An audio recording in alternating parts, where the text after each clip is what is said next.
अज़ान अली टीवी के मोअज़्ज़ज़ दोस्तों, मैं हूं नदीम मुगल और आप तमाम देखने और सुनने वालों को अस्सलाम वालेकुम। नाज़रीन मोहतरम, जैसा कि आप जानते हैं, इस्लाम के अजीम सिपा सलार हज़रत खालिद बिन वलीद रज़ी अल्लाह ताला अन्हो के हालात ज़िंदगी के बारे में हमारे चैनल पर एक सिलसिला जारी है। इसी सिलसिले की नई वीडियो के साथ आप दोस्तों की खिदमत में हाजिर हैं। नाज़रीन मोहतरम, इससे पहले कि हम मुल्क शाम की मुहिम पर बात करें, इस माहौल और इन वाक़यात पर बात करना बहुत ज़रूरी है कि जिसमें आलमी सतह पर यह मुहिम और खालिद बिन वलीद रज़ी अल्लाह ताला अन्हु की फतूहात अमल पजीर हो रही थी। कुरान में मौजूद सूरत रूम में गलबाते रूम के हवाले से जो आयात हैं वो फारसी और रूमी सल्तनतों के आपस में तसादम के हवाले से है। कुरान पाक में ये दर्ज है कि रूमियों और ईरानियों की जो जंग जारी है इसमें रूमियों को शिकस्त होगी, लेकिन कुछ ही अरसे बाद रूमी खुद को मुनज़्ज़म करके दोबारा हमला करेंगे और ईरानियों को शिकस्त होगी और मुसलमान खुश हो जाएंगे। कुरान पाक में रूमी और फारसी सल्तनतों की आपस की जंगों के मुतल्लक बात की गई है जो इस वक्त की आलमी ताकतें थी और सदियों से कायम थी, यानी दुनिया के तमाम तजारती रास्ते मशरक़ वुस्ता, अफ्रीका, यूरोप और मशरक़ की तरफ ईरान से लेकर खरासान और हिंद की सरहद तक के तमाम इलाके इन्हीं दो बड़ी सल्तनतों में तकसीम थे। नाज़रीन मोहतरम, ईरान के खुसरो परवेज़ ने जब हजूर सल्लल्लाहु ताला अलैहि वसल्लम का ख़त मुबारक फाड़ कर फेंका तो इसी वक्त हजूर सल्लल्लाहु ताला अलैहि वसल्लम ने फरमाया कि कुछ ही अरसे में इस ख़त की मानद इसकी रियासत के भी टुकड़े टुकड़े हो जाएंगे। फिर हजरत सिराका रज़ी अल्लाह ताला अन्हो को कसरा के कंगन पहनाने की बिशारत और मुसलमानों को कुस्तनतूनिया फतह करने की नवीद मिलना। इस तरह के बहुत से हालात वाक़यात रूनमा हुए थे कि जिनकी वजह से मुसलमानों को ईमान की हद तक यकीन था कि कुछ ही अरसे में मुसलमान फारस और रूम जैसी अजीम सल्तनों के साथ टकराएंगे और इन पर गालिब आ जाएंगे।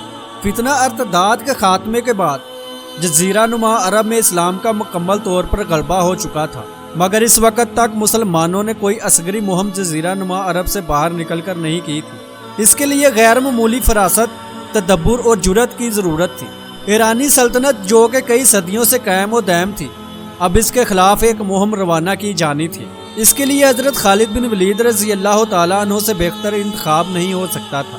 यहाँ एक बात बहुत अहम है, जंगी कानून का एक बुनियादी पहलू ये है कि जब एक मुल्क दूसरे मुल्क पर हमला करता है तो असगरी तनासब 5 मुकाबला 1 या कम अज़ कम 3 बा मुकाबला 1 होना चाहिए, यानी आपकी फ़ौज दुश्मन की फ़ौज से 5 गुना या कम अज़ कम 3 गुना ज़्यादा होनी चाहिए, ताकि इसके दफा को रोंदने के बाद भी आपके पास इतनी अज़ाफ़ी फ़ौज मौजूद हो कि आप इसके मुल्क पर कब्ज़ा करके इसका नज़्म व नसक चला सकें। दुनिया की तमाम फ़ौजें आज भी इसी हिकमत अमली पर अमल करती हैं।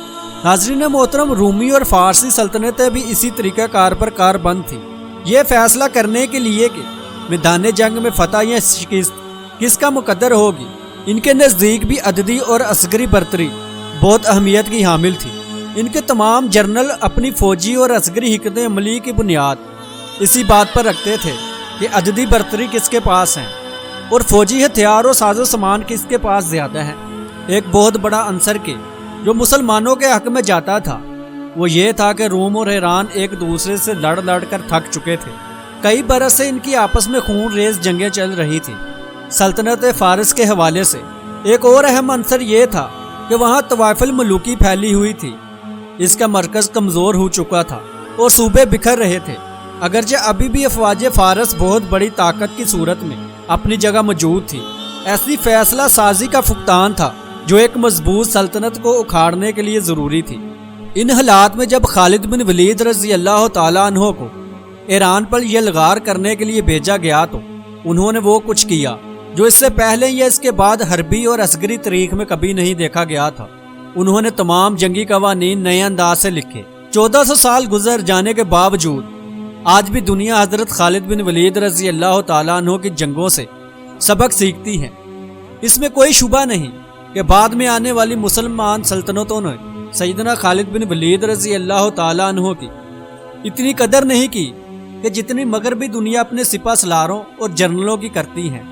हकीकत यह है कि दुनिया के बड़े बड़े जर्नल और सिपा सलार सैयदना खालिद बिन वलीद रज़ी अल्लाह ताला अन्हु के सामने तिफले मकतब नजर आते हैं।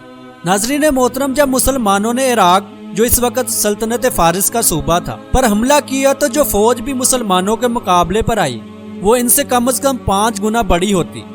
हालांकि जंगी असूल तो ये था कि यलगार करने वाली फौज को 5 गुना ज्यादा होना चाहिए, लेकिन यहाँ दफाई फौज 5 गुना ज्यादा होती। इसके अलावा मुसलमानों के पास अस्करी वसाइल, साजो सामान और हथियारों का तनासब भी खतरनाक हद तक कम होता।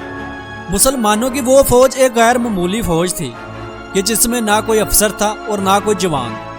जिसकी जरूरत होती इसको अफसर लगा दिया जाता, जब वो माजूल होते तो सिपाहियों की सफ में आ जाते। ये तमाम फौज जज्बा जहाज से सरशार और रजाकार फौज थी कि जिसको तनख्वाहें भी नहीं मिलती थी। इस फौज के पास इतनी बड़ी मुहिम के लिए ना जंगी साजो सामान था और ना ही वसाइल। जिसको घोड़ा मिला वो घोड़े पर सवार हो गया, जिसको ऊँट मिला वो ऊँट पर बैठ गया। इनके पास तीर अंदाजी के सामान, तलवारों और नेज़ों के अलावा कोई जदीद भारी जंगी साजो सामान भी ना होता। मुसलमानों की फौज में ना कोई हाथी थे और ना ही मंजनीकी, ना ही घोड़ों से चलने वाली जंगी रथ।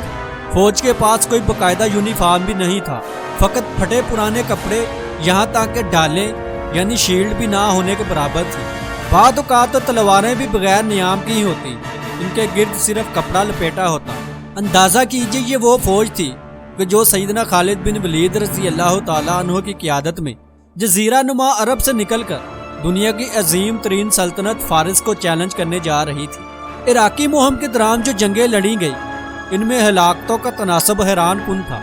एक तरफ सल्तनत फारिस की मजबूत फौज थी और दूसरी तरफ ये फटे पुराने कपड़ों में मलबूस एक रज़ाकार फौज के जो जज्बा जहाज से शर्मसार थे कि जिसने इस वक्त की मामूल अस्करी हिकमत अमलियों की धज्जियां उड़ा के रख दी। इनके पास ना वसाइल थे ना ही अददी बरतरी। ये जंग भी अपने वतन से सैकड़ों मील दूर जाकर लड़ते थे कि जिसकी वजह से रसद और कमक का रास्ता भी खासा तवील हो गया था।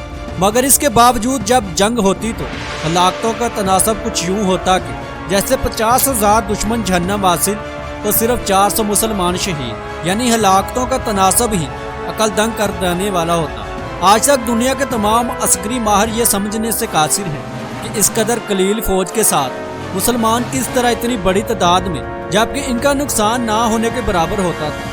दुनिया का कोई सिपा सलार या जनरल तारीख के किसी भी दौर में ऐसी मिसाल पेश नहीं कर सकता कि जैसे हजरत खालिद बिन वलीद रज़ी अल्लाह तआला अन्हु ने करके दिखाई। नाज़रीन मोहतरम, आज की वीडियो में बस इतना है। इस कहानी की अगली किस्त के साथ आपकी खिदमत में बहुत जल्द हाजिर होंगे। तब तक इजाजत दीजिए। अल्लाह निगहबान।